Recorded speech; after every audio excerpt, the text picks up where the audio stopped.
نماز تو سندیسہ ہے وصل محبوب کا، محبوب کی چوکھٹ میں حاضری کا ایک موقع ہے جو نماز کے ذریعے سے نصیب ہوتا ہے۔ تو اگر کوئی شخص نماز کو اپنے لیے بوجھ سمجھتا ہے تو پھر وہ محبوب کی ملاقات کی اہمیت کو نہیں جانتا۔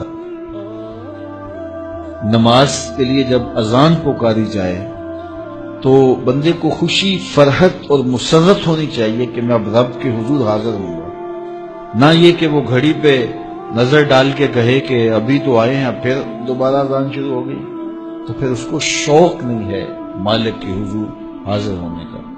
حضور علیہ الصلوۃ والسلام تو جب حضرت بلال حبشی کو نماز کے لیے اذان کا کہتے تو یہ ارشاد کرتے، ارحنا یا بلال، بلال اٹھو اور ہمارے دل کو راحت پہنچا دو۔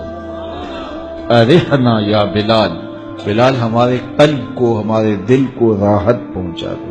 تو یہ حضور کے قلب کی راحت، تسکین اور قرار کا سبب ہے۔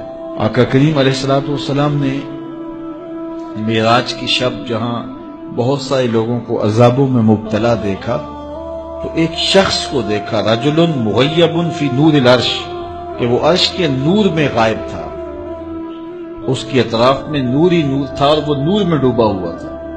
تو پوچھا کہ یہ کون خوش نصیب شخص ہے، کوئی فرشتہ ہے؟ تو جواب آیا فرشتہ نہیں ہے، یہ کوئی پیغمبر ہے؟ پیغمبر بھی نہیں ہے۔ تو یہ کون شخص ہے کہ جو انوار الہیہ کے حصار میں ہے اور ہر طرف نور ہی نور پھیلا ہے؟ تو جواب ملا کہ آپ کی امت کا یہ وہ فرد ہے جس میں 3 خوبیاں تھیں۔ پہلی خوبی تو یہ کہ اس کی زبان اللہ کے ذکر سے تر رہتی تھی، اور دوسری خوبی اس میں یہ تھی وَقَلْبُهُ مُعَلَّقٌ بِالْمَسَاجِدِ، اور اس کا دل مسجدوں کے ساتھ لٹکا ہوا تھا، مسجدوں کے ساتھ دل بستگی تھی سے۔ فرمایا کچھ لوگ ہوتے ہیں کہ وہ مسجدوں کی میخیں ہوتی ہیں، جس کا وہ کیل لکڑی میں ٹھک جاتا ہے تو یہ بھی مسجدوں میں ٹھکے رہتے ہیں، جب بھی ڈھونڈو گے مسجد سے ملیں گے۔ فرمایا کبھی یہ لوگ بیمار پڑ جائیں اور مسجد میں حاضر نہ ہو سکیں تو اللہ کے کچھ فرشتے ہیں جو ان کی عیادت کرنے کے لیے ان کے گھروں میں جاتے ہیں۔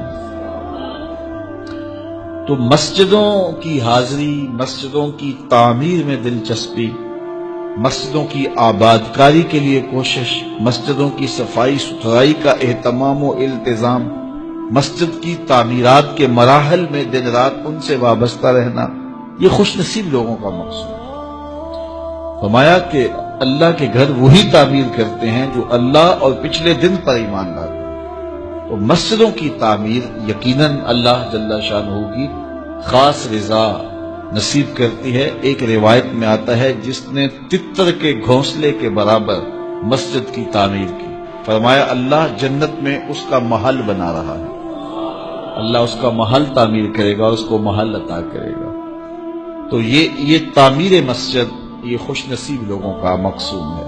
تو مسجدوں کی آبادی اور مسجدوں میں وابستہ رہنا اور دل بستہ ہونا مساجد کے ساتھ، یہ خوش نصیب لوگوں کا مقصود ہے۔ تو بدبخت لوگوں کو یہ سعادت نصیب نہیں ہوتی۔ اچھا، تیسری بات فرمایا کہ جو اس شخص کی خوبی ہے، یہ آج تک اپنے والد گرامی اور اپنی والدہ ماجدہ کو گالی کا سبب نہیں بنا، یعنی کبھی اس نے کوئی ایسا فعل نہیں کیا کہ لوگوں نے کہا کہ یہ کس ماں باپ کا بیٹا ہے اور لوگوں نے اس کے ماں باپ کو برا کہا ہو اس کی وجہ سے۔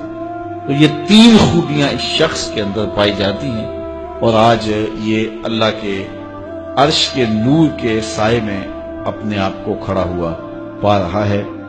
تو جن کے سر نماز سے گوجل رہیں، مسجد کی حاضری جن کے لیے شاق ہو اور مسجد میں آتے ہی نکلنے کے لیے وہ راستے ڈھونڈ رہے ہوں، تو انہیں اپنے اندر اترنا چاہیے۔ لائک کیجیے اگر یہ ویڈیو آپ کو اچھی لگی ہے تو، کمنٹ کیجیے اگر آپ کی کوئی رائے ہے یا سوال ہے، شیئر کیجیے اپنے دوستوں کے ساتھ بھی۔